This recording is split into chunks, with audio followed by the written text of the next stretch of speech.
and why someone would take a life like they did. I just can't believe what's happened to Cricket. You've all got to pay for it. We were all convinced that he did it. I want you to look at my face. Please turn yourself in. You will all pay for it. He was a monster then, and he's a monster now.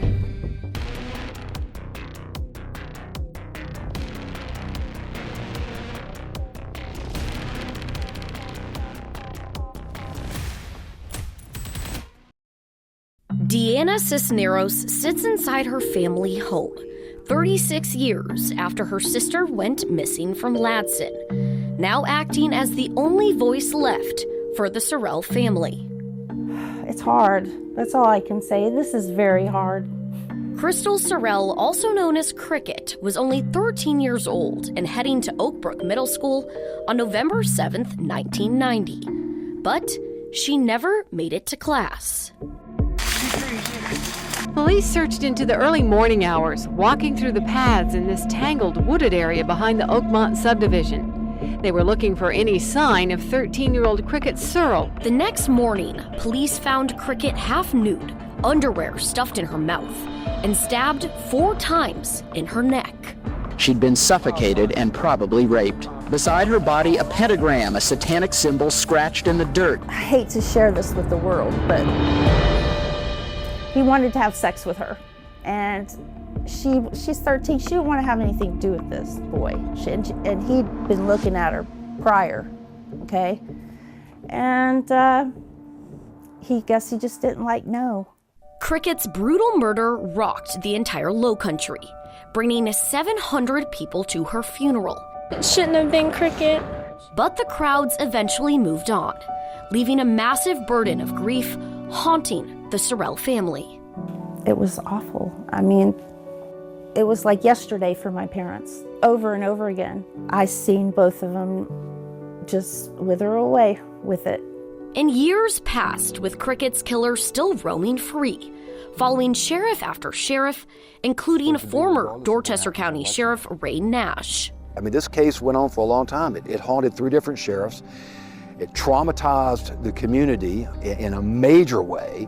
There was just this fear that was permeating. Here we had a young girl, a brutal murder, and no suspect in custody. And so you can imagine being a parent of a child in this area during that time. Everybody's just scared to death. 13 years later, an answer finally came. Brian Lamb was charged with Cricket's murder. He was only 14 years old at the time of the crime. Another man, Eric Castro, was charged with withholding key information in the murder. I'm just so thankful that these people are finally caught. They took an angel out of this world, away from us, and somebody needs to pay for it. Full penalty of the law should take place, and they should be convicted. A year later, the trial began.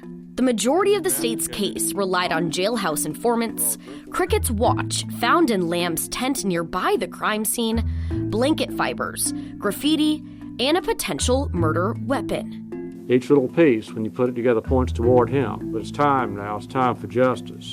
Brian said, they know we killed her. Lamb's attorneys argued the jailhouse informants were not credible, and there was no DNA or blood directly connecting Lamb to the crime. Reasonable doubt is smeared all over this case. Just a few days later, on June 16th, 2004, Indicted for Lamb was found guilty of murdering Crickette Surell. Verdict: what he did to Crickette. Guilty of murder. This is really not a normal thing. And we've known that all these years. But justice was served today. What went through your mind when the verdict came down? That my child could rest in peace now. There's certain cases you just pull at your heartstrings. This was one of those cases, and to know that it happened here, it was a terrible, terrible crime, but in the end, justice prevailed. And even with Lamb behind bars, the heartbreak of losing their 13-year-old daughter never left the Surells. But it was every day in this house. You gotta understand. It was every day they lived that, trying to live without her. And my mom, she drank so much. And my dad, he watched her drink. It was horrible. And then he took his life. As for Crickette, she doesn't feel any pain anymore. Just between me and the people that are responsible, I hope it's not long before you don't feel any pain.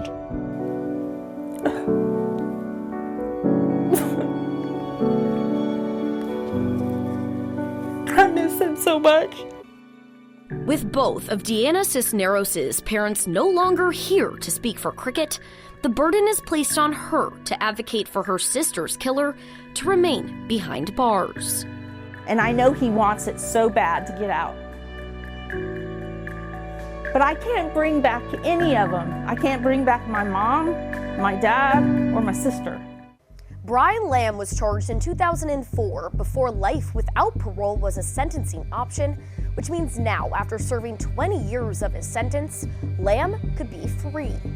Lamb was denied parole in 2024, but soon has a second chance to argue again for his freedom on April 22nd. And I'm sitting here having to do this every 2 years to keep him there, and he should stay there.